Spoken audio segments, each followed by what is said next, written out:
Oke, baik. Assalamualaikum warahmatullahi wabarakatuh. Kembali lagi dengan saya Kahlil Adnan, mahasiswa psikologi dari Universitas Bosowa, angkatan 2019 semester 5. Nah, pada kesempatan kali ini saya akan memaparkan penjelasan dari hasil review jurnal terkait dengan validitas dan reliabilitas alat ukur psikologi dengan judul Jurnal Pengujian Validitas dan Reliabilitas Konstruk Berpikir Positif. Nah, di sini saya akan membahas beberapa poin penting dari jurnal yang saya review. Di antaranya ada latar belakang, metode penelitian, hasil penelitian, dan kesimpulan. Nah, yang pertama adalah latar belakang. Menurut Albrecht, berpikir positif merupakan sebuah kemampuan seseorang dalam menyatakan perhatian kepada hal-hal yang positif dan menggunakan bahasa yang positif untuk membentuk serta mengekspresikan pikiran. Kemudian dengan mengarahkan perhatian pada hal-hal positif dan menggunakan bahasa yang positif untuk membentuk dan mengekspresikan pikiran dan perasaan seseorang. Berpikir positif adalah pikiran yang dapat membangun dan memperkuat kepribadian atau karakter.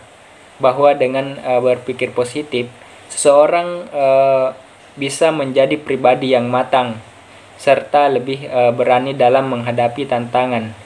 Nah, berkaitan dengan hal itu, penelitian ini bertujuan untuk menguji validitas konstruk dan reliabilitas konstruk skala berpikir positif.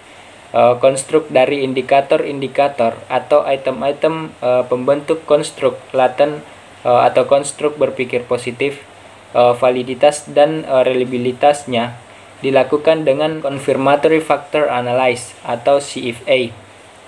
Nah, selanjutnya adalah metode penelitian.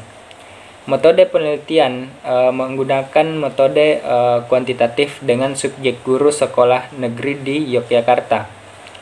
Alat ukur menggunakan skala Likert. Skala berpikir positif disusun mengacu pada teori Albrecht 2005 yang memiliki 4 komponen, yaitu harapan positif, afirmasi diri, dan pernyataan tidak memihak, serta penyelesaian diri yang nyata.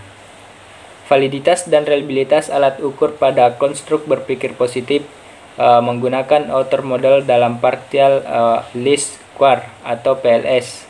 Aturan yang umum digunakan untuk menguji validitas adalah nilai faktor loading harus lebih besar dari 0,5 yang dianggap signifikan secara praktikal, dan average variance extracted atau AVA lebih besar dari 0,5.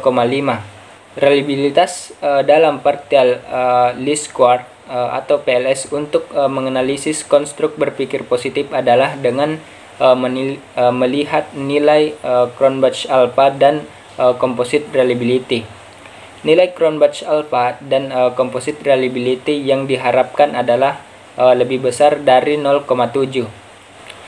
Nah, terkait dengan hasil dari penelitian ini, konstruk berpikir positif diketahui valid dan reliable, bahwa hasil analisis yang telah dilakukan terdapat 8 item yang telah valid dari 16 item dari 4 komponen konstruk berpikir positif. Item-item tersebut memiliki nilai loading faktor lebih besar dari 0,5 dan nilai EVA lebih besar dari 0,5, yang mengartikan bahwa 8 item tersebut telah memenuhi syarat item yang valid. Reliabilitas konstruk berpikir positif dilihat dari nilai Cronbach alpha dan composite reliability yang diketahui telah reliable, bahwa konstruk berpikir positif telah memenuhi syarat reliabilitas, yaitu nilai Cronbach alpha dan composite reliability lebih besar dari 0,7 dengan nilai Cronbach alpha sebesar 0,874 dan composite reliability 0,903. Berdasarkan hasil penelitian tersebut, dapat disimpulkan bahwa komponen dan item pada konstruk berpikir positif tersebut telah valid dan reliable. Konstruk berpikir positif keempat komponennya dapat merefleksikan konstruk berpikir positif. Nah, mungkin itu saja yang dapat saya sampaikan pada kesempatan kali ini. Lebih dan kurangnya mohon dimaafkan. Saya akhiri dengan ucapan Assalamualaikum warahmatullahi wabarakatuh.